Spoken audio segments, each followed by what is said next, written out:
ನಮಸ್ಕಾರ. ವಿಶೇಷ ಕಾರ್ಯಕ್ರಮಕ್ಕೆ ತಮ್ಮೆಲ್ಲರಿಗೂ ಆದರದ ಸ್ವಾಗತ. ನಾನು ರಂಗನಾಥ್ ಭಾರದ್ವಾಜ್. ನೋಡಿ, ಯುದ್ಧ ಶುರುವಾಗಿ 24ನೇ ದಿನ. ನಾವೆಲ್ಲ ಮಾತಾಡ್ತಾ ಅಂದ್ಕೊಂಡಿದ್ವಿ ಆರಂಭದಲ್ಲಿ, ತಜ್ಞರು ಕೂಡ ಮಾತಾಡ್ತಾ ಇದ್ರು, ಈ ಯುದ್ಧ ಕೆಲವೇ ದಿನಗಳಲ್ಲಿ ಮುಗಿದು ಹೋಗ್ಬಿಡುತ್ತೆ, ವಾರದಲ್ಲಿ ಮುಗಿದು ಹೋಗ್ಬಿಡುತ್ತೆ, ನೋಡ್ತಾ ಇರಿ. ಯಾಕಂದರೆ ಅಮೆರಿಕದಂಥ ದೈತ್ಯ ಶಕ್ತಿ ಎದುರುಗಡೆಗೆ ಇರಾನಿಗೆ ನಿಂತ್ಕೊಳ್ಳಿಕ್ಕೆ ಸಾಧ್ಯನಾ ಅನ್ನುವಂಥ ಪ್ರಶ್ನೆ ಇತ್ತು. ಆದರೆ ಎಲ್ಲ ಲೆಕ್ಕಾಚಾರಗಳನ್ನು ಕೂಡ ಇರಾನ್ ಪಲ್ಟಿ ಹೊಡೆಸ್ಬಿಡ್ತು. ಅಷ್ಟೇ ಅಲ್ಲ, ತನ್ನ ಶಕ್ತಿ ಸಾಮರ್ಥ್ಯ ಏನು ಅನ್ನೋದನ್ನು ಅದು ವಿಶ್ವಕ್ಕೆ ತೋರಿಸ್ಬಿಡ್ತು. ಎಷ್ಟರ ಮಟ್ಟಿಗೆ ಅಂದರೆ ಈಗಲೂ ಕೂಡ ಇರಾನ್ ನಿರಂತರವಾಗಿ ಯುದ್ಧ ಮಾಡ್ತಾನೇ ಇದೆ. ಈಗಂತೂ ಯುದ್ಧದ ತೀವ್ರತೆ ಇನ್ನೂ ಜಾಸ್ತಿ ಆಗಿದೆ. ನೋಡಿ, ಆರಂಭದಲ್ಲಿ ಯಾವ ರೀತಿಯ ಸ್ಥಿತಿ ಇತ್ತು ಅಂತಂದರೆ, ಅತ್ಯಂತ ಹೆಚ್ಚಿನ ಸಂಖ್ಯೆಯಲ್ಲಿ ಗಲ್ಫ್ ರಾಷ್ಟ್ರಗಳನ್ನು ಅವಲಂಬಿಸಿದ್ದಾರೆ ನಮ್ಮವರು. ಸುಮಾರು 90 ಲಕ್ಷ ಜನ ಅಲ್ಲಿ ಕೆಲಸ ಮಾಡ್ತಾರೆ. 90 ಲಕ್ಷ ಜನ. ಅಂಥದ್ರಲ್ಲಿ ಅಲ್ಲೇ ಇದ್ದಂಥವರು ಆ ಸ್ಥಿತಿಗತಿಗಳನ್ನು ಎದುರಿಸಿದ್ದು ಹೇಗೆ? ಅಲ್ಲಿಂದ ಸುರಕ್ಷಿತವಾಗಿ ತಾಯ್ನಾಡಿಗೆ ಕೆಲವರು ಬಂದಿದ್ದಾರೆ. ಅದರಲ್ಲಿ ಒಬ್ಬರ ಪರಿಚಯವನ್ನು ಇವತ್ತು ನಾನು ನಿಮಗೆ ಮಾಡಿಕೊಡ್ತಾ ಇದ್ದೀನಿ. ಅವರು ಎಂಥ ಹುಡುಗ ಅಂತಂದರೆ, ಯುದ್ಧದ ಸಂದರ್ಭದಲ್ಲಿ ಅಲ್ಲೇ ನಿಂತುಕೊಂಡು ಅಲ್ಲಿನ ವಿವರಗಳನ್ನು ನಮಗೆ ಕೊಟ್ಟಂಥವ್ರು. ನಾನು ಅವ್ರ ಜೊತೆಗೆ ಮಾತಾಡೋದಕ್ಕಿಂತ ಮೊದಲು ಅವ್ರು ಕೊಟ್ಟಂಥ ವರದಿಗಾರಿಕೆ ಅದೇನು, ಬನ್ನಿ ತೋರಿಸ್ಬಿಡ್ತೀನಿ. ಹಾಯ್, ನಾನು ಸಫ್ವಾನ್. ಕಳೆದ 12 ವರ್ಷಗಳಿಂದ ನಾನು ಬಹ್ರೈನ್ನಲ್ಲಿದ್ದೇನೆ. ಇವಾಗಲೂ ಕೂಡ ಬಹ್ರೈನ್ನಲ್ಲಿದ್ದೇನೆ. ಸದ್ಯ ಬಹ್ರೈನ್ನ ಪರಿಸ್ಥಿತಿ ಗೊತ್ತಿರ್ಬೋದು. ಸೊ ಇರಾನ್ ಬಹ್ರೈನ್ನಲ್ಲಿರುವಂಥ ಅಮೇರಿಕ ಸೇನಾ ನೆಲೆಗಳ ಮೇಲೆ ಏನು ದಾಳಿ ನಡೆಸ್ತಾ ಇದೆ. ಸೊ ಇಲ್ಲಿ ಸಾಕಷ್ಟು ಕನ್ನಡಿಗರು ಈಗಾಗಲೇ ಏನು ವಿಸಿಟ್ ಬಂದವರಿದ್ದಾರೆ. ಸೊ ದಯವಿಟ್ಟು ಏನು ದೇಶವನ್ನು, ಇದರ ಸೌಂದರ್ಯವನ್ನು ನೋಡಲಿಕ್ಕೆ, ಕುಟುಂಬವನ್ನು ಮೀಟ್ ಆಗಲಿಕ್ಕೆಲ್ಲ ಬಂದಿದ್ದಾರೆ. ಸೊ ದಯವಿಟ್ಟು ಈ ವಿಡಿಯೋ ಮುಖಾಂತರ ನಾನು ನಿಮಗೆ ಸ್ಪಷ್ಟವಾಗಿ ಒಂದು ಹೇಳಬಲ್ಲೆ, ದಯವಿಟ್ಟು ಪ್ಯಾನಿಕ್ ಆಗಬೇಡಿ, ಗಾಬರಿ ಆಗಬೇಡಿ. ಈ ದೇಶದ ಸರ್ಕಾರ ಇದೀಗಾಗಲೇ ಹೇಳಿದೆ, ಯಾವುದೇ ರೀತಿಯಲ್ಲೂ ಕೂಡ ಪ್ರಾಣ ಹಾನಿ ಆಗಲಿಕ್ಕೆ ನಾವು ಬಿಡೋದಿಲ್ಲ. ಆ ಥರ ಏನು ಆಗೋದೂ ಇಲ್ಲ ಖಂಡಿತ. ಯಾಕೆಂದರೆ ಇರಾನ್ ದಾಳಿ ಮಾಡ್ತಾ ಇರೋದು ಈ ದೇಶದ ಮೇಲೆ ಅಲ್ಲ, ಅಮೇರಿಕ ಸೇನಾ ನೆಲೆಗಳ ಮೇಲೆ ಅನ್ನುವಂಥ ಒಂದು ಏನು ಅರಿವು ನಿಮಗಿರಲಿ. ಅದು ಮಾತ್ರ ಅಲ್ಲದೆ ಈ ದೇಶದ ಕಾನೂನನ್ನು, ಇವರು ಕೊಡುವಂಥ ನಿರ್ದೇಶನಗಳನ್ನು ನಾವು ಪಾಲಿಸಬೇಕು. ಏನು ಫೇಕ್ ವಿಡಿಯೋ ಮಾಡಿ ಏನೆಲ್ಲ ನ್ಯೂಸ್ಗಳನ್ನೆಲ್ಲ ಇದು ವೈರಲ್ ಮಾಡಬೇಡಿ. ಯಾಕೆಂದರೆ ಕಟ್ಟುನಿಟ್ಟಾದಂತಹ ಕಾನೂನಿರುವಂತಹ ಒಂದು ದೇಶ ಇದು. ಮತ್ತು ಕನ್ನಡಿಗರಿಗೆ ಏನಾದರೂ ಇಲ್ಲಿನ ಬಗ್ಗೆ ಮಾಹಿತಿ ಬೇಕಿದ್ದರೆ, ನಿಮಗೆ ಏನಾದರೂ ತಿನ್ನೋದಕ್ಕೆ ಊಟಕ್ಕೆ ಏನಾದರೂ ತೊಂದರೆ ಆಗಿದ್ದರೆ, ಸೊ ದಯವಿಟ್ಟು ನನ್ನ ನಂಬರ್ ನಾನು ಕೊಡ್ತೀನಿ. ಸೊ ದಯವಿಟ್ಟು ನಿಮಗೆ ಕಾಂಟ್ಯಾಕ್ಟ್ ಮಾಡ್ಬೋದು. ಸೊ ಓರ್ವ ಕನ್ನಡಿಗನಾಗಿ ಬೇರೆ ಕನ್ನಡಿಗರಿಗೆ ಸಹಾಯ ಮಾಡೋದು ನಮ್ಮ ಕರ್ತವ್ಯ ಅಂತ ಅಂದುಕೊಂಡಿದ್ದೇನೆ ನಾನು. ಸೊ ದಯವಿಟ್ಟು ಯಾವುದೇ ರೀತಿಯ ಗಾಬರಿಗೆ ಒಳಗಾಗಲೇಬೇಡಿ. ನಿಮ್ಮ ಕುಟುಂಬವನ್ನು ಕೂಡ ಗಾಬರಿಗೀಡು ಮಾಡಬೇಡಿ. ಯಾಕೆಂದರೆ ಪರಿಸ್ಥಿತಿ ಒಂದೆರಡು ದಿನಗಳಲ್ಲಿ ಸಹಜವಾಗುವಂಥ ಎಲ್ಲ ಲಕ್ಷಣಗಳಿದೆ. ಸೊ ದಯವಿಟ್ಟು ನನ್ನ ನಂಬರ್ 66900916, ಅದಕ್ಕೆ ಬಹ್ರೈನ್ನ ಕೋಡ್ ಆ್ಯಡ್ ಮಾಡಿ +973.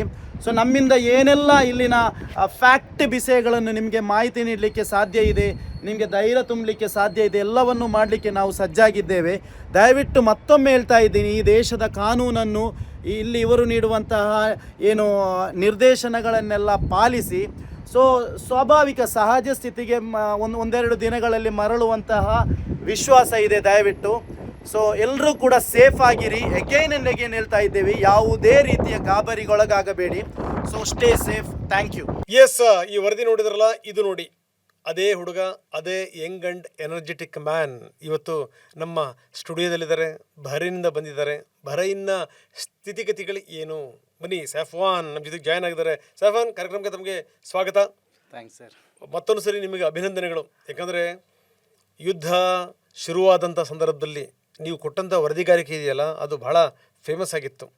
ಜೊತೆಗೇನೆಂದರೆ ಯಾವ ಪತ್ರಕರ್ತರಿಗೂ ಕೂಡ ಕಡಿಮೆ ಇಲ್ಲದೇ ರೀತಿಯಲ್ಲಿ ನೀವು ಅಲ್ಲಿಂದ ಕೊಟ್ಟಂಥ ವರದಿಗಾರಿಕೆ ಮತ್ತು ನೇರ ದೃಶ್ಯಾವಳಿಗಳನ್ನು ತೋರಿಸಿದ ರೀತಿ, ಇಟ್ ವಾಸ್ ವಂಡರ್ಫುಲ್. ನಿಮಗೆ ಅಭಿನಂದನೆಗಳು. ನಿಮಗೆ ಸುರಕ್ಷಿತವಾಗಿ ದೇಶಕ್ಕೆ ಬಂದಿದ್ದೀರಿ, ಭಾರತಕ್ಕೆ ಬಂದಿದ್ದೀರಿ. ಏನು ಅನ್ನಿಸ್ತಾ ಇದೆ? Thank you sir. ಆ್ಯಕ್ಚುಲಿ ಯುದ್ಧ ಅಂದರೆ ತುಂಬ ಆತಂಕ. ಆದರೂ ಕೂಡ ನಾವು ಬಹಳಷ್ಟು ಕನ್ನಡಿಗರು ಬಹ್ರೈನಲ್ಲಿದ್ದಾರೆ, ತುಂಬ ಗಲ್ಫ್ ಕಂಟ್ರಿಯಲ್ಲಿದ್ದಾರೆ. ಸೊ ನನಗೆ ನಾನು ಇದ್ದದ್ದು ಬಹ್ರೈನ್ನಲ್ಲಿ, ಬಹ್ರೈನ್ನ ಕ್ಯಾಪಿಟಲ್ ಮನಾಮ ಅನ್ನುವಂಥ ಪ್ಲೇಸಲ್ಲಿ. ನಮಗೆ ಅದರ ಇರಾನ್ ಅಮೇರಿಕನ್ ಸೇನಾ ನೆಲೆಗಳ ಮೇಲೆ ದಾಳಿ ಮಾಡುವ ಆ ದೃಶ್ಯಗಳು ನನ್ನ ಕಣ್ಣಿಗೆ ಬಹಳಷ್ಟು ಸ್ಪಷ್ಟವಾಗಿ ಕಾಣಿಸ್ತಾ ಇತ್ತು. ಸೊ ನನಗೆ ಕನ್ನಡ ಮಾಧ್ಯಮಗಳಿಗೆ ಎಸ್ಪೆಷಲಿ TV9ಗೆಲ್ಲ ಅದನ್ನು ಸ್ಪಷ್ಟವಾಗಿ ಏನು ಅಲ್ಲಿನ ಫ್ಯಾಕ್ಟ್ ಏನಿದೆ ಅದನ್ನೆಲ್ಲ ತೋರಿಸಬೇಕು ಅನ್ನುವಂಥ ಒಂದು ಧೈರ್ಯಗಾರಿಕೆಯಿಂದ ನಾನು ಅದನ್ನೆಲ್ಲ ತೋರಿಸ್ತಾ ಇದ್ದೆ. ಸೊ ನಮಗೆ ಕೂಡ ಹಾಗೇನೆ, ನಮಗೆ ಏನು ನಮ್ಮ ಬದುಕನ್ನು ಕಟ್ಟಿಕೊಟ್ಟಂತಹ ದೇಶ ಅದು, ಆ ದೇಶದ ಮೇಲೆ ಹೇಗೆ ನಾವು ನಮ್ಮ ಭಾರತವನ್ನು ಪ್ರೀತಿಸ್ತೇವೆ ಅದೇ ಥರ ನಾವು ಆ ಒಂದು ದೇಶವನ್ನು ಕೂಡ ಪ್ರೀತಿಸ್ತೇವೆ. ಎಲ್ಲಿ ತನಕ ಅಂದರೆ ಒಂದೊಂದು ಮಿಸೈಲ್ಗಳು ಕೂಡ ಬಂದು ಬಡಿಯುವಾಗ ಸೊ ಏನೋ ನಮ್ಮ ನಮ್ಮ ಜೀವನಕ್ಕೆ ಇದು ಬಡೀತಾ ಇದೆ, ನಮ್ಮ ಕುಟುಂಬಕ್ಕೆ ಇದರ ಎಫೆಕ್ಟ್ ಆಗುತ್ತೆ ಅನ್ನುವಂಥ ಒಂದು ಮನೋಭಾವನೆ ನಮ್ಮಲ್ಲಿತ್ತು. ಕಾರಣ ದೇಶ ಅಂದಮೇಲೆ ಭಾವನೆ ಮಾತ್ರ ಅಲ್ಲ, ನಮಗೆ ಅಲ್ಲಿನ ಪ್ರಕೃತಿ ಸೌಂದರ್ಯ, ಅಲ್ಲಿನ ಕಟ್ಟಡಗಳಾಗಿರ್ಬೋದು, ನಾವೆಲ್ಲವನ್ನು ಫೀಲ್ ಮಾಡಿದ್ದೇವೆ ಸರ್. ಸೊ ಬೇಜಾರಾಗ್ತಾ ಇತ್ತು. ಸೊ ಅದರ ದೃಶ್ಯಾವಳಿಗಳನ್ನು ನಮ್ಮ ಕನ್ನಡಿಗರಿಗೆ ಮತ್ತು ಏನು ನಿಮ್ಮಂಥ ನ್ಯೂಸ್ ಚಾನಲ್ಗಳು ನಮಗೆ ಕೊಡುವಂಥ ಭರವಸೆ ಆಗಿರ್ಬೋದು, ಅದಕ್ಕೆಲ್ಲ ಕಾರಣಕ್ಕಾಗಿ ನಾನು ಅಲ್ಲಿಂದ ಲೈವ್ ದೃಶ್ಯಾವಳಿಗಳನ್ನೆಲ್ಲ ತೋರಿಸ್ತಾ ಇದ್ದೆ. ಎಸ್, ಡೆಫಿನೆಟ್ಲಿ ಅದು ತುಂಬ ವೈರಲ್ ಆಗಿತ್ತು. ಬಿಕಾಸ್ ಆನೆಸ್ಟ್ಲಿ ನಮ್ಮ ಮನಸ್ಸಿನ ಒಳಗಿನ ಭಾವನೆ, ಪ್ರೀತಿಯನ್ನು ನಾನು ತೋರ್ಪಡಿಸಿದ್ದೆ ಅದರಲ್ಲಿ. ಓಕೆ, ಎಷ್ಟು ಜನ ಇದ್ದಾರೆ ಬಹರೇನಲ್ಲಿ ಭಾರತೀಯರು? ಭಾರತೀಯರಂದರೆ ಸರಿಸುಮಾರು ಒಂದು ಅಂದಾಜು ಪ್ರಕಾರ 1 ಲಕ್ಷ ಏನೋ ಇರ್ಬೋದು ಅಷ್ಟೇ. ಬಹ್ರೈನ್ನ ಜನಸಂಖ್ಯೆನೇ ಟೋಟಲಿ 15 ಲಕ್ಷ. ನಮ್ಮ ದೇಶದ ಒಂದು ತಾಲೂಕಿನಷ್ಟು ಕೂಡ ಇಲ್ಲ. ಒಂದು ಕಟ್ಟಡದ ಮೇಲೆ ನಿಂತ್ಕೊಂಡ್ರೆ ನಮಗೆ ಸಂಪೂರ್ಣ ಬಹ್ರೈನ್ ಕಾಣಿಸುತ್ತೆ. ಜೋರಾಗಿ ಮಾತನಾಡಿದರೂ ಕೂಡ ಪಕ್ಕದ ಎಲ್ರಿಗೂ ಕೂಡ ಕೇಳಿಸ್ಬೋದು. ಒಂದು ಕಡೆಯಿಂದ ಇನ್ನೊಂದು ಕಡೆಗೆ ಮ್ಯಾಕ್ಸಿಮಮ್ ವ್ಯಾಪ್ತಿ ಅಂದರೆ ಒಂದು ಅರ್ಧ ಕಿಲೋಮೀಟ್ರ್ವರೆಗೆ ಅಷ್ಟೇ. ಯಾರಿಗೂ ಕೂಡ ಸುಳ್ಳು ಹೇಳೋಕ್ಕಾಗಲ್ಲ, ನನಗೆ ಬರೋಕ್ಕಾಗಲ್ಲ, ಟೈಮ್ ಇಲ್ಲ ಅಂತ. ಅರ್ಧ ಗಂಟೆ ಒಳಗೆ ರೀಚ್ ಆಗ್ಬೋದು ಎಲ್ಲಿಂದ ಎಲ್ಲಿಗೆ ಬೇಕಾದರೂ ಕೂಡ.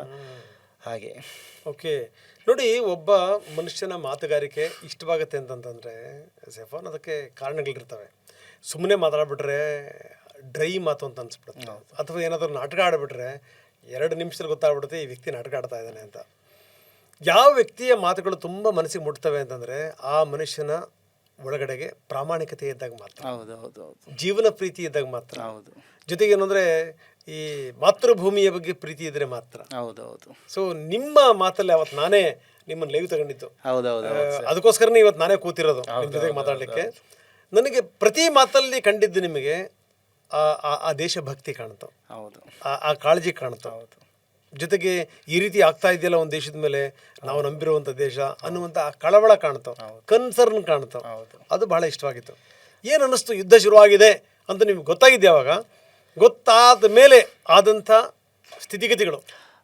ಆ್ಯಕ್ಚುಲಿ ನಾವು ಕನಸಲ್ಲೂ ಕೂಡ ಅಂದುಕೊಂಡಿರಲಿಲ್ಲ ಸರ್, ಬಹ್ರೈನ್ ಅರಬ್ ದೇಶಗಳ ಮೇಲೆ ಈ ಥರ ಒಂದು ಸನ್ನಿವೇಶ ಬರ್ಬೋದು ಅಂತೇಳಿ. ನಿಜಕ್ಕೂ ನಮಗೆ ಒಂದು 15-20 ದಿನಗಳ ಮುಂಚೆ ಸೈರನ್ ಹೇಗೆ ಅಲರ್ಟ್ ನಮ್ಮ ಮೊಬೈಲ್ಗೆಲ್ಲ ಬರ್ತಾಯಿತ್ತು, ಸಂದೇಶ ಅಲ್ಲಿನ ಅಡ್ಮಿನಿಸ್ಟ್ರೇಷನ್ ಕಳಿಸ್ತಾ ಇತ್ತು, ಏನಾದರೂ ಎಕ್ಸ್ಟ್ರೀಮ್ ಲೆವೆಲ್ ಈ ಥರ ಯುದ್ಧದ ಪರಿಸ್ಥಿತಿ ಬಂದರೆ ಪ್ಯಾನಿಕ್ ಆಗಬೇಡಿ ಅಂತೇಳಿ. ನಾವು ಆವಾಗ ಕೂಡ ಸೀರಿಯಸ್ ಆಗಿ ತಗೊಂಡಿಲ್ಲ ಅದನ್ನು.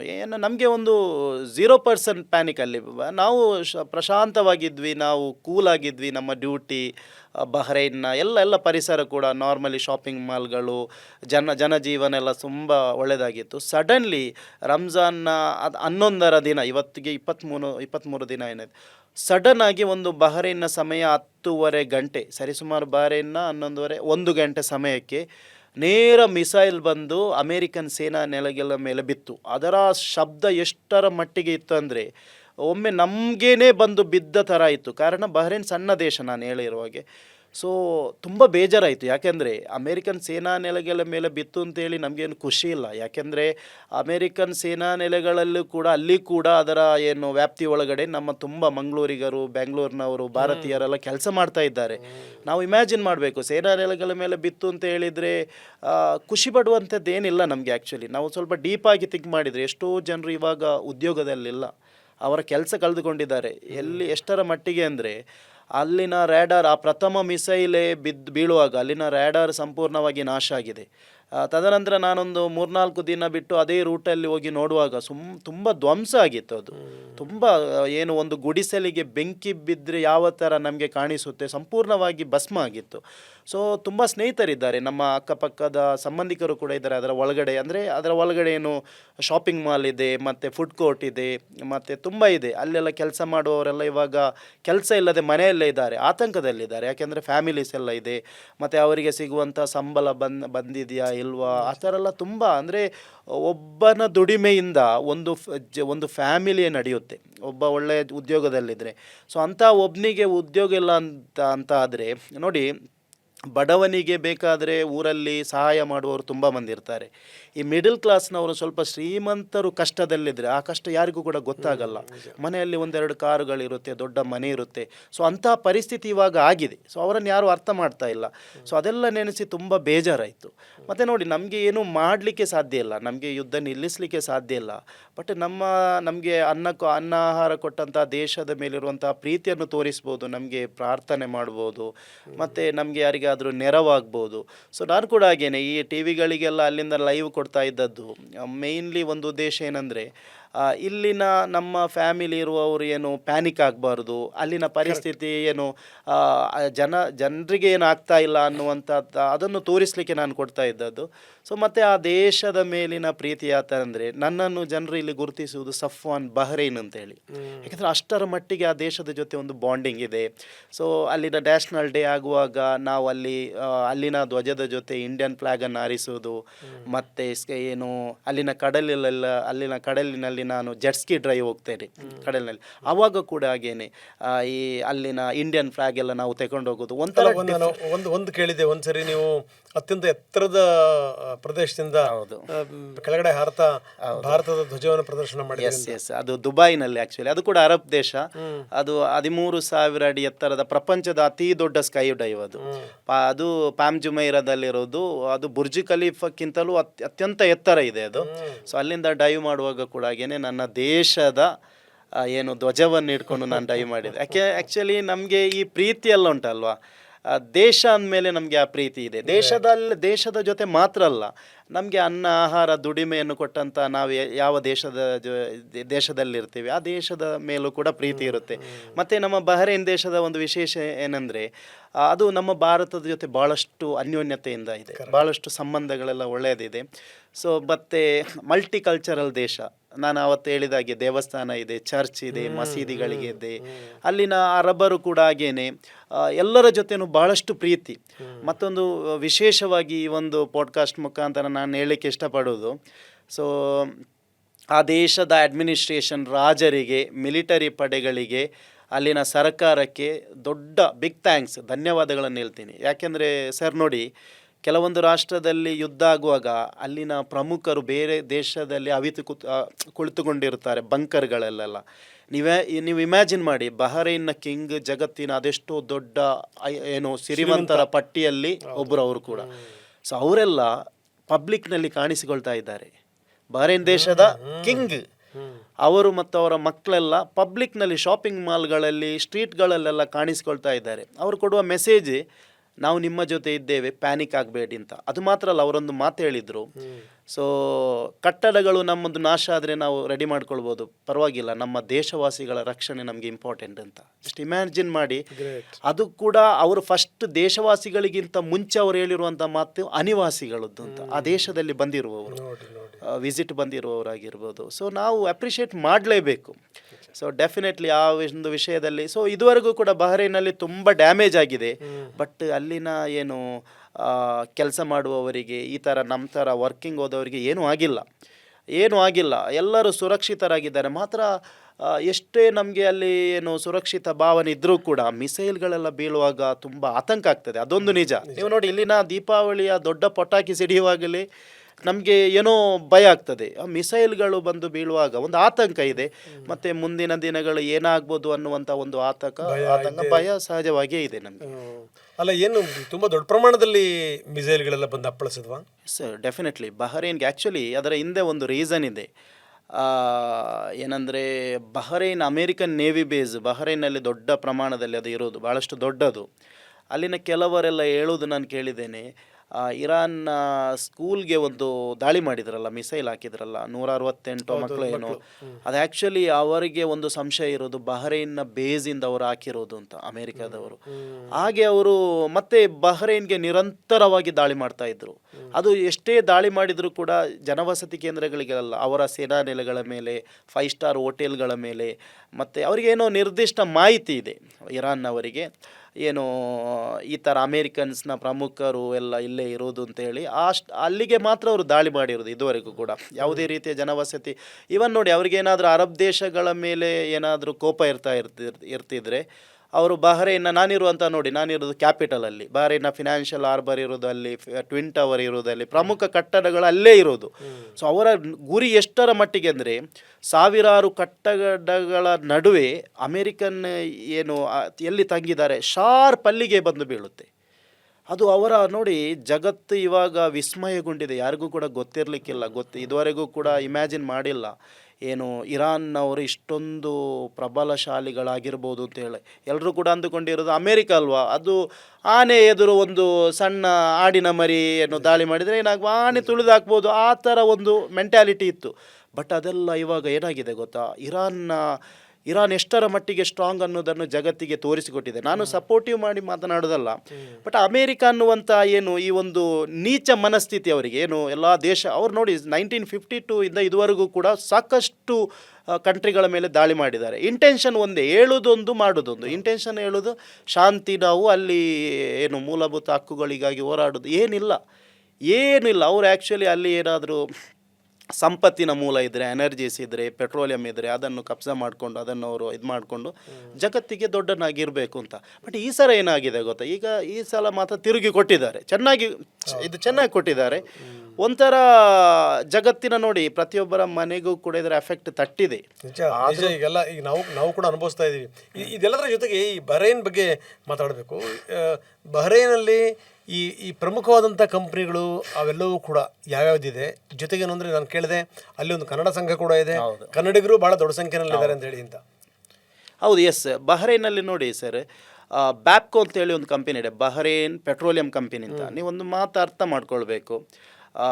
ಈ ಅರಬ್ ಕಂಟ್ರಿಗಳಲ್ಲಿರುವಂಥ ಎಲ್ಲ ಆಯಿಲ್ ಫೀಲ್ಡ್ ಇದೆಯಲ್ಲ, ಇವಾಗ ಕತಾರಲ್ಲಿ ಆಗಿರ್ಬೋದು, ದುಬೈ, ಸೌದಿ ಅರೇಬಿಯಾ, ಇದು ಆ್ಯಕ್ಚುಲಿ ಹೆಸರಿಗೆ ಮಾತ್ರ ಅರಬ್ ದೇಶದಲ್ಲಿ ಇರೋದು. ಇದರ ಬಹುಪಾಲು ಪ್ರಾಫಿಟ್, ಬಹುಪಾಲು ಪ್ರಮುಖ ಹುದ್ದೆಗಳಾಗಿರ್ಬೋದು, ಇದರ ಚೀಫ್ ಆಗಿರ್ಬೋದು, ಇದೆಲ್ಲವೂ ಕೂಡ ಅಮೇರಿಕನ್ಸ್ ಅವರೇ ಅವರ ಕೈಯಲ್ಲೇ ಇರೋದು. ಆ್ಯಕ್ಚುಲಿ 1932 ಅಲ್ಲಿ ಬಹ್ರೈನ್ನಲ್ಲಿ GCCಯ ಮೊದಲ ಏನು ಆಯಿಲ್ ವೆಲ್ ಅಲ್ಲಿ ಪತ್ತೆ ಹಚ್ಚಿದಾಗ ಅದನ್ನು ಕೂಡ ಅಲ್ಲಿಗೆ ಬರುವಂಥ ಆ ಮೆಷಿನ್ ಕೂಡ ಅವಾಗ ಮ್ಯಾನ್ಯಲ್ ಇದ್ದದ್ದು, ಅದನ್ನು ಕೂಡ ಅಮೇರಿಕವೇ ಅಲ್ಲಿ ತಂದಿರೋದು. ಇಮ್ಯಾಜಿನ್ ಮಾಡಬೇಕು. ಸೊ ಹಾಗಾಗಿ ಈಗ ನೋಡಿ, ಇರಾನ್ಗೆ ಅರಬ್ ದೇಶಗಳ ಮೇಲೆ ಸ್ವಲ್ಪ ಮಟ್ಟಿನ ಇದಿರ್ಬೋದು, ಏನು ವೈಮನಸ್ ಇರ್ಬೋದು, ಆದರೂ ಕೂಡ ಇದುವರೆಗೂ ದಾಳಿ ಮಾಡಿದ್ದು ಅಮೇರಿಕದ ಸೇನಾ ನೆಲೆಗಳು ಮತ್ತು ಎನರ್ಜೀಸ್ ಏನಿದೆ ಅದಕ್ಕೆ ಹೊರತು ಬೇರೆ ಯಾವುದಕ್ಕೂ ಕೂಡ ಅಲ್ಲ. ಅಂದರೆ ನಾವು ಅರ್ಥ ಮಾಡ್ಕೊಳ್ಬೇಕು, ಅಮೇರಿಕದವರು ಕೂಡ ಅಲ್ಲಿದ್ದಾರೆ. ಬ್ಯಾಪ್ಕೋ ಆಗಿರ್ಬೋದು, ಕತಾರ್ನ ಆಯಿಲ್ ಇದಾಗಿರ್ಬೋದು, ಸೌದಿ ಅರೇಬಿಯಾದ ಆರಾಮ್ಕ್ ಆಗಿರ್ಬೋದು, ಇದರ ಪ್ರಮುಖ ಹುದ್ದೆಗಳು, ಪ್ರಮುಖ ಇದೆಲ್ಲ ಇರೋದು, ಪ್ರಮುಖ ಅವರ ಸ್ಥಾನಮಾನ ಏನಿದೆ ಅವರಿಗೆಲ್ಲ ಇರೋದು ಅದು ಅಮೇರಿಕನ್ಸ್ನವರ ಕೈಯಲ್ಲಿ. ಸೊ ಹಾಗಾಗಿ ವಿಶ್ವ ಮಟ್ಟದಲ್ಲಿ ಅಮೇರಿಕಾಗೆ ಪ್ರೆಷರ್ ಹಾಕ್ಕೊಂಡು ಯುದ್ಧವನ್ನು ನಿಲ್ಲಿಸುವಂತೆ, ಅವರು ಇನ್ಯಾರ ತಂಟೆಗೆ ಹೋಗದಿರೋ ಥರ ಮಾಡುವಂಥ ಒಂದು ಅವರ ಮೈಂಡ್ ಸೆಟ್ ಯಾರದು, ಇರಾನ್ನವರದ್ದು. ಇನ್ನು ಬಹ್ರೈನ್ನಲ್ಲಿ ನೀವು ಕನ್ನಡ ಸಂಘದ ಬಗ್ಗೆ ಹೇಳೋದಾದರೆ, ಎಲ್ಲ GCCಯನ್ನು ನೀವು ಕಂಪೇರ್ ಮಾಡೋದಿದ್ರೆ ಬಹ್ರೈನ್ನ ಕನ್ನಡ ಸಂಘ ಒಂದು ವಿಶಿಷ್ಟ ಮತ್ತು ವಿಶೇಷ. ಅದು ಮಾತ್ರ ಅಲ್ಲ, ಅಲ್ಲಿನ ಕನ್ನಡ ಸಂಘದ ಬೋರ್ಡ್ ಕೂಡ ಕನ್ನಡದಲ್ಲೇ ಇರೋದು. ದೊಡ್ಡ ಓನ್ ಬಿಲ್ಡಿಂಗ್, ಸ್ವಂತ ಬಿಲ್ಡಿಂಗ್. ಅದಕ್ಕೆ ನಮ್ಮ ಸ್ವಂತ ಬಿಲ್ಡಿಂಗ್ ಇದೆ, ಬಹಳ ದೊಡ್ಡ ಬಿಲ್ಡಿಂಗ್. ಮತ್ತು ನಮ್ಮ ಇವಾಗ ಅಮರ ಆಲ್ವಾ ಸರ್ ಅಂತ ಹೇಳಿ ಅದರ ಅಧ್ಯಕ್ಷರು. ಸೊ ಭಾಳಷ್ಟು ಈ ಟೈಮಲ್ಲಿ, ಕೋವಿಡ್ ಟೈಮಲ್ಲಾಗಿರ್ಬೋದು, ಈ ಯುದ್ಧದ ಸಂದರ್ಭದಲ್ಲೂ ಕೂಡ ಭಾಳಷ್ಟು ನೆರವನ್ನೆಲ್ಲ ಮಾಡ್ತಾ ಇದ್ದಾರೆ. ಚಾರ್ಟೆಡ್ ಫ್ಲೈಟ್, ಏನು ವಿಶೇಷ ಫ್ಲೈಟ್ಗಳನ್ನೆಲ್ಲ ಅರೇಂಜ್ ಮಾಡುವಂಥ ಮಾತುಕತೆ ಎಲ್ಲ ನನ್ನ ಹತ್ರ ಕೂಡ ಅದರ ಬಗ್ಗೆ ಎಲ್ಲ ಮಾಡಿದರು. ಎಮರ್ಜೆನ್ಸಿ ಯಾರಿಗಾದರೂ ಹೋಗೋದಿದ್ರೆ ಅದಷ್ಟು ಈಸಿ ಅಲ್ಲ, ಆದರೂ ಕೂಡ ಆ ಕೆಲಸ ಕಾರ್ಯವನ್ನು ಅವರು ಇನಿಷಿಯೇಟ್ ಮಾಡಿದ್ದಾರೆ, ತೆಗೆದುಕೊಂಡಿದ್ದಾರೆ. ಸೊ ಮತ್ತು ಕನ್ನಡಿಗರು ಬಿಸ್ನೆಸ್ ಮ್ಯಾನ್ಗಳಿದ್ದಾರೆ, ಮತ್ತು ನಮ್ಮ ಆಸಿಫ್ ಹಿಲಾಲ್ ಅಂತೇಳಿ ಒಬ್ಬರು ದೊಡ್ಡ ಹುದ್ದೆಯಲ್ಲಿದ್ದಾರೆ ಅಲ್ಲಿ, ಮತ್ತು ರಜಾಕ್ ಹಾಜಿ, ಮತ್ತು ಪ್ರಕಾಶ್ ಶೆಟ್ಟಿ ಅಂತೇಳಿ ಅಲ್ಲಿ ದೊಡ್ಡ ಒಂದು ರೆಸ್ಟೋರೆಂಟ್, ಮತ್ತು ಈ ಥರ ಜಾತಿ ಮತ ಭೇದವಿಲ್ಲದೆ ಅಲ್ಲಿ ಎಲ್ಲರೂ ತುಂಬ ಅನ್ಯೋನ್ಯತೆಯಿಂದ ಇದ್ದಾರೆ. ಇಂತಹ ಸಂದರ್ಭದಲ್ಲಿ ಪರಸ್ಪರ ಕಾಂಟ್ಯಾಕ್ಟ್ ಮಾಡ್ತಾ ಇದ್ದಾರೆ, ಜನರು ಗಾಬರಿ ಆಗಬಾರ್ದು ಅಂತ ಹೇಳುವಂಥ ಒಂದು ಮೆಸೇಜನ್ನೆಲ್ಲ ಕೊಡ್ತಾ ಇದ್ದಾರೆ. ಸೊ ಅದು ಕೂಡ ನಮಗೆ ದೊಡ್ಡ ರಿಲ್ಯಾಕ್ಸ್. ಮತ್ತು ನಮಗೆ ಕನ್ನಡ ನ್ಯೂಸ್ ನಿಮ್ಮ TV9 ಎಲ್ಲ ನೋಡುವಾಗ ನಮಗೆ ಏನು ಖುಷಿ ಆಗ್ತಾ ಇದೆ. ನಮ್ಮ ಮನೆಯವರು ನೋಡಿ, ನಮ್ಮ ಮನೆಯವರಿಗೆ ಬಹ್ರೈನ್ ಏನು, ಸೌದಿ ಅರೇಬಿಯಾ ಏನು ಗೊತ್ತಿಲ್ಲ, ಅವರು ಕನ್ನಡ ನ್ಯೂಸ್ ಓಪನ್ ಮಾಡ್ತಾರೆ ಇರ್ತಾರೆ. ಸೊ ನಾನು ಇದು ಕನ್ನಡ ನ್ಯೂಸ್ ಚಾನಲ್ ಕೂಡ ರಿಕ್ವೆಸ್ಟ್ ಮಾಡೋದು ಇದೇ ಥರ, ಹೇಗೆ TV9ನವರು ಪ್ರಸ್ತುತ ವಾಸ್ತವ ವರದಿಗಳನ್ನು ಮುಂದಿಟ್ಟಿದ್ದಾರೆ, ಎಲ್ಲ ಚಾನಲ್ನವರು ಕೂಡ ಅದೇ ಥರ ಮಾಡಬೇಕು. TRP ಬಿಡಿ, TRP ಯುದ್ಧದ ಸಂದರ್ಭದಲ್ಲಿ ನೀವು ಅದನ್ನು ನೋಡ್ಲಿಕ್ಕೆ ಹೋಗಬೇಡಿ. ಆ್ಯಕ್ಚುಲಿ ಲಕ್ಷಾಂತರ ಮಂದಿ ನಿಮ್ಮ ನ್ಯೂಸ್ ಚಾನಲ್ಗಳನ್ನು ನೋಡ್ಬೋದು, ಬೇರೆ ಬೇರೆ ನ್ಯೂಸ್ ಚಾನಲ್ಗಳು ನೋಡ್ತಾರೆ.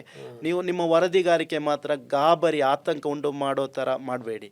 ಯಾಕೆಂದರೆ ನೀವು ನೋಡಿ, ಕೆಲವೊಂದು ಸಂದರ್ಭದಲ್ಲಿ ಭಾವನಾತ್ಮಕವಾಗಿರ್ತಾರೆ ನಮ್ಮ ಮನೆಯವರೆಲ್ಲ. ಅವರಿಗೆ ಖಾಲಿ ನ್ಯೂಸಲ್ಲಿ, ನನ್ನ ತಾಯಿ ಕೂಡ ಹಾಗೇನೆ, ಯಾವುದೋ ಒಂದು ನ್ಯೂಸ್ ನೋಡಿದಾಗ ಯಾವುದೋ ಒಂದು ಬಿಲ್ಡಿಂಗಿನ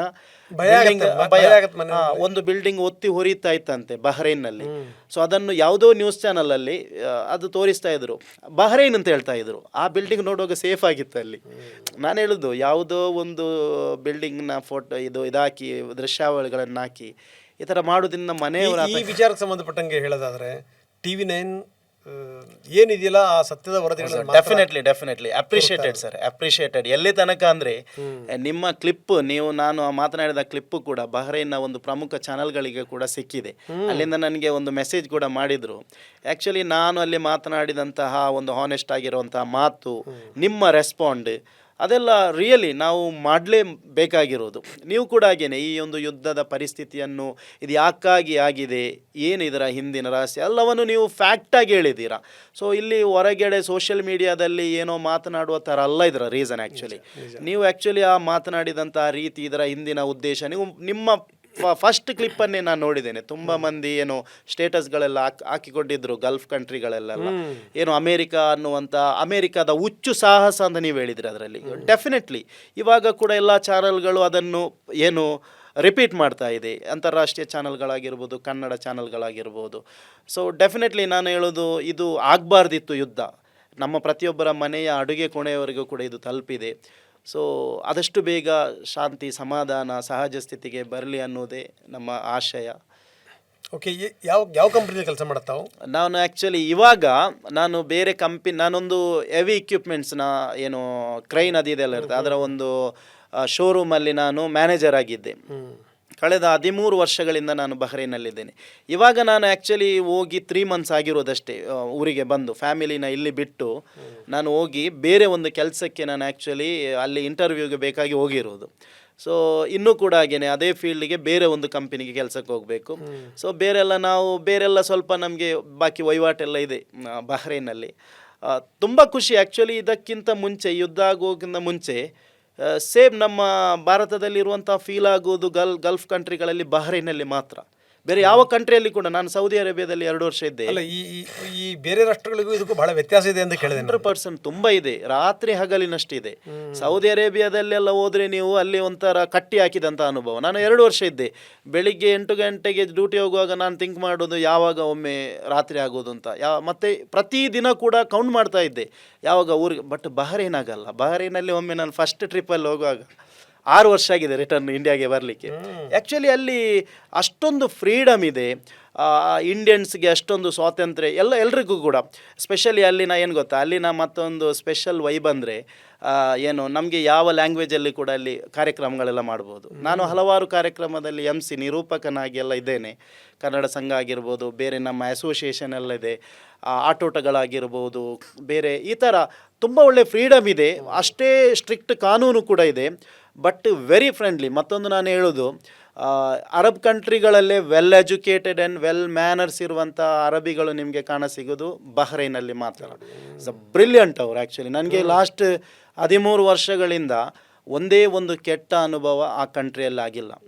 ಎಲ್ಲಿ ತನಕ ಅಂದರೆ, ನಾವು ರೋಡಲ್ಲಿ ಹೋಗ್ತಾ ಇರುವಾಗ ಟೈರ್ ಪಂಚರ್ ಆದರೂ ಕೂಡ ಅಷ್ಟೊಂದು ದೊಡ್ಡ ಹೈವೇಗಳಲ್ಲಿ ಹಿಂದಿನಿಂದ ಪೊಲೀಸ್ ಗಾಡಿ ಬಂದು ನಿಂತು, ಅದರ ಮುಂದೆ ಇನ್ನೊಂದು ಪೊಲೀಸ್ ಗಾಡಿ ಬಂದು ನಿಂತು ನಮಗೆ ಅವರೇ ಟೈರ್ ಬಿಚ್ಚಿ ಎಲ್ಲ ನಮ್ಮ ಸೇಫ್ ಸುರಕ್ಷತೆ ನೋಡಿ ನಮ್ಮನ್ನು ಅವ್ರು ಕಳಿಸಿಕೊಡ್ತಾರೆ.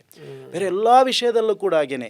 ಅವರಿಗೆ ಬೇರೆ ಕಂಟ್ರಿಯೆಲ್ಲ ಹೋದರೆ ನಿಮಗೆ ಸ್ವಲ್ಪ ಏನು ಬೇರೆ ಎಲ್ಲ ಸಮಸ್ಯೆ ಇದೆ, ನಾನು ಅದು ಹೇಳಲಿಕ್ಕಾಗೋದಿಲ್ಲ. ಸೌದಿ ಅರೇಬಿಯಾ, ದುಬೈ, ಕತಾರೆಲ್ಲ ಹೋದರೆ ಅಲ್ಲಿ ಒಂಥರ ಡಿಫ್ರೆಂಟ್ ಅರಬಿಗಳು. ಬಹ್ರೈನ್ ಆಗಿ ಅಲ್ಲ, ಎಕ್ಸ್ಟ್ರೀಮಿಲಿ ಗುಡ್ ಕ್ವಾಲಿಟಿ. ಅಪ್ರಿಷಿಯೇಟ್ ಮಾಡಲೇಬೇಕು ಅವರನ್ನು. ನಾನು ಕೂಡ ಹಾಗೇನೆ ನನ್ನ ಎಲ್ಲ ವ್ಲಾಗ್ಗಳಲ್ಲಿ, ನನ್ನ ಎಲ್ಲ ಕಂಟೆಂಟ್ಗಳಲ್ಲಿ ಆ ದೇಶದ ಬಗ್ಗೆ, ಆ ದೇಶದ ಕಾನೂನಿನ ಬಗ್ಗೆ, ಜನರ ಬಗ್ಗೆ ನಾನು ಅಪ್ರಿಷಿಯೇಟ್ ಮಾಡ್ತೇನೆ. ಅಲ್ಲ, ಯಾಕೆ ನಿಮಗೆ ಈ ಮನೋಭಾವನೆ ಇದೆ ಅಂತಂದರೆ, ನಾನು ಅದನ್ನೇ, ನೀವು ನನಗೆ ಇಷ್ಟ ಆಗಿದ್ದು ಅದೇ ಕಾರಣದಿಂದಲೇ. ನೋಡಿ, ನಾನು ಇರಾನಿಗೆ ಹೋಗಿದ್ದೆ. ಈ ಒಂದು 15 ವರ್ಷದ ಹಿಂದೆ ಇರಾನಿಗೆ ಹೋಗಿದ್ದೆ.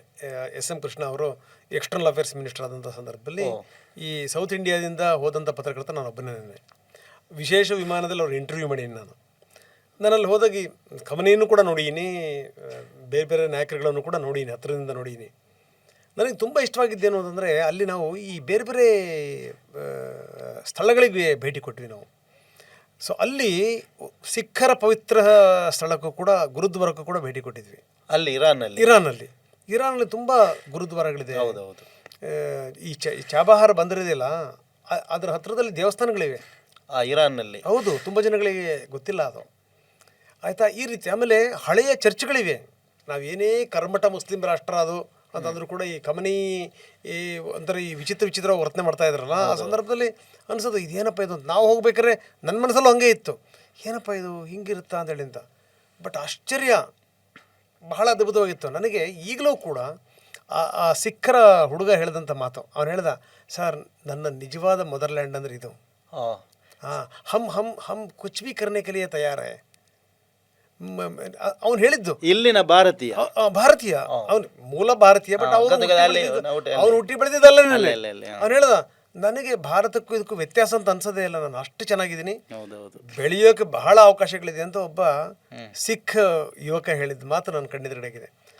ನಿಮ್ಮಲ್ಲಿ ನೋಡಿದಂಥ ಸಂದರ್ಭದಲ್ಲಿ ನನಗೇನು ಖುಷಿ ಆಯಿತು ಅಂತಂದರೆ, ಯಾರು ತಾವು ಹುಟ್ಟಿರುವಂಥ ಮಾತೃಭೂಮಿನ ಇಷ್ಟಪಡ್ತಾರಲ್ಲ, ಯಾರು ನಾವು ಹಡದಂಥ ನಮ್ಮ ಅಮ್ಮನ ಇಷ್ಟಪಡ್ತಾರಲ್ಲ, ಅವ್ರು ಮಾತ್ರ ಬೇರೆ ತಾಯಂದ್ರಗಳಲ್ಲೂ ಕೂಡ ನಮ್ಮ ತಾಯಿನ ಕಾಣಬಹುದು.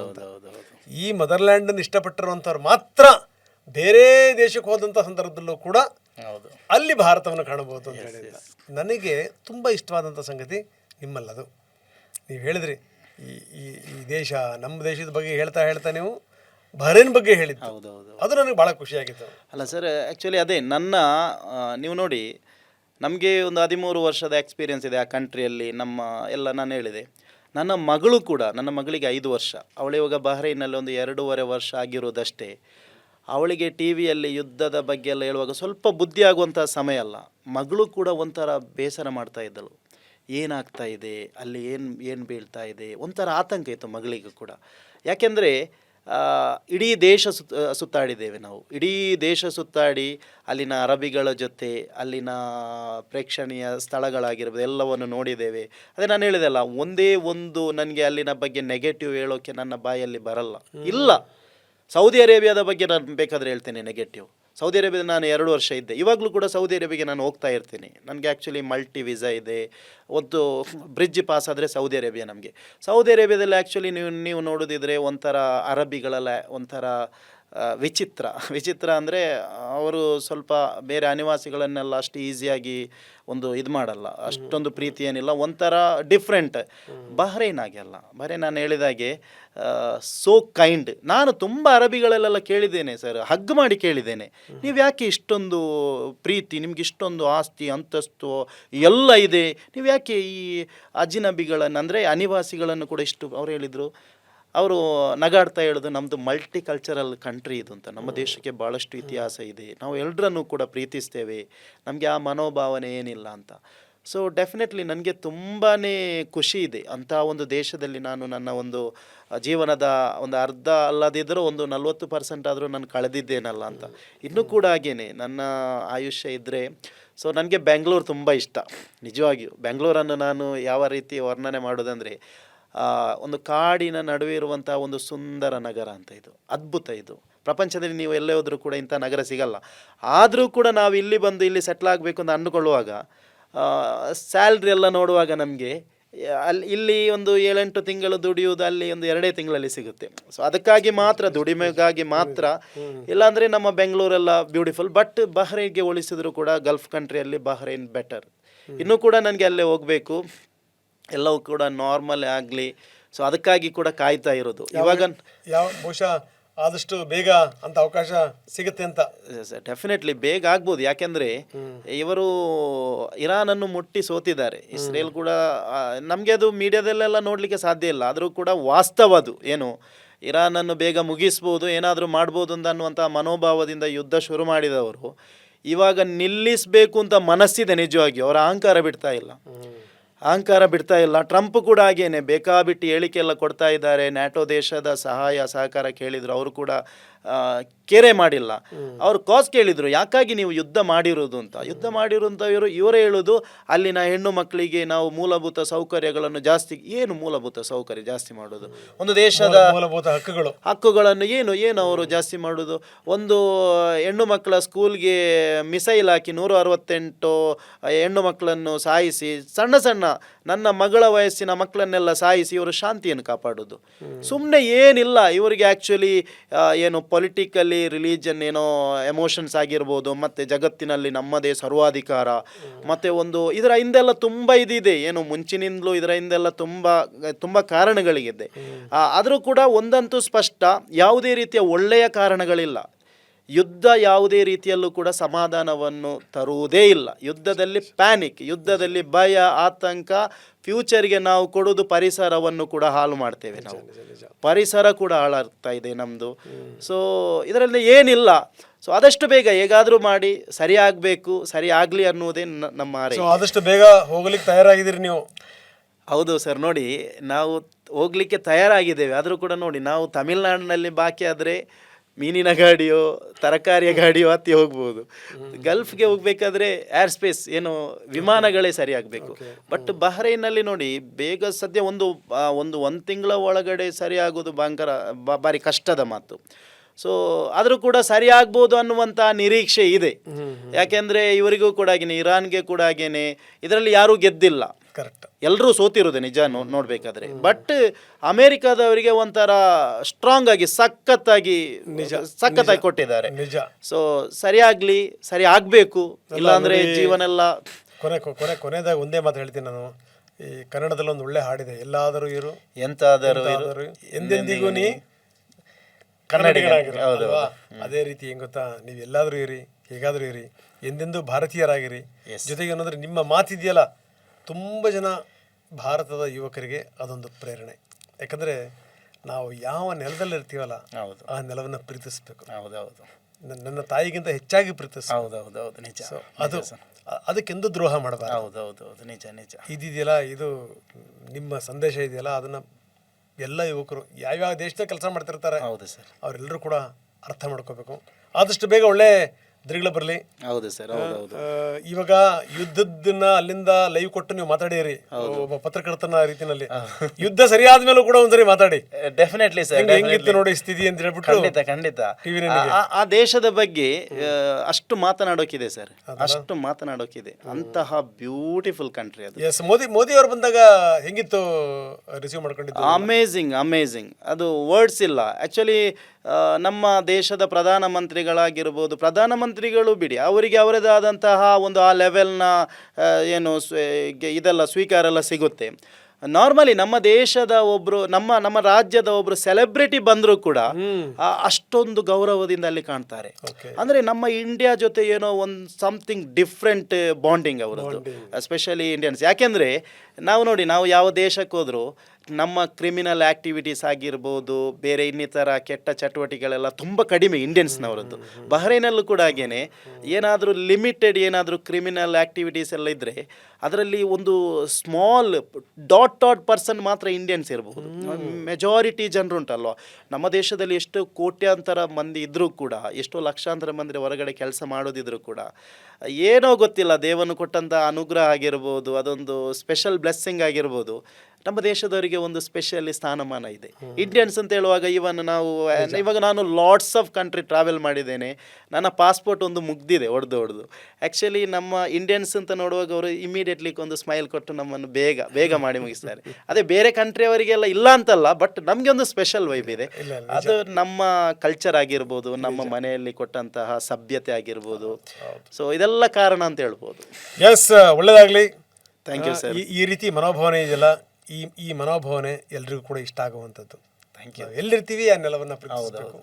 ಜೊತೆಗೆ ಏನಂತಂದರೆ, ನಮಗೆಂದೂ ಕೂಡ ಈ ಅನ್ನ ಕೊಟ್ಟಂಥ, ನೀರು ಕೊಟ್ಟಂಥ ಆ ಋಣ ಇರುತ್ತಲ್ಲ, ಆ ಋಣಕ್ಕೆಂದೂ ಕೂಡ ದ್ರೋಹ ಮಾಡಬಾರ್ದು ಅನ್ನುವಂಥದ್ದು ಇದೆಯಲ್ಲ. ಅಲ್ಲಿನ ಒಂದು ಕಲ್ಲಿಗೂ ಹಾನಿ ಆಗುವಾಗ ಕೂಡ ನೋಡಿ ಬೇಜಾರಾಗ್ತಿತ್ತು. ಇದೇ ಇಷ್ಟ ಆಗಿತ್ತು. Yes, thank you very much. Thank you sir. ಮತ್ತೊಂದ್ಸರಿ ನಿಮ್ಮನ್ನ ಅಲ್ಲಿಂದ ಲೈವ್ ತಗೋತೀವಿ. ಖಂಡಿತ. ನೀವು ಒಂದು ಲೆಕ್ಕದಲ್ಲಿ ಅನಧಿಕೃತವಾಗಿ ಟಿವಿನಿಂದ ರಿಪೋರ್ಟರ್ ನೀವಲ್ಲಿ ಆ ಥರ ಕೇಳ್ತಾ ಇದ್ರು ಸರ್ ಅಲ್ಲಿ. ಹೌದಾ? ನನ್ನ ಹತ್ರ ಕೇಳ್ತಾ ಇದ್ರು, ಸಫಾನ್ ಆ್ಯಕ್ಚುಲಿ ಅಲ್ಲಿ ನೋಡಿ ಇನ್ನೊಂದು ಮಾತು ಹೇಳ್ತೀನಿ, ನಿಜ ಸುದ್ದಿ ಕೊಡೋಕ್ಕೂ ಭಯಪಡ್ತಾರೆ. ಫೇಕ್ ಬಿಡಿ, ಫೇಕ್ ಕೊಡೋದು ಇಂಪಾಸಿಬಲ್.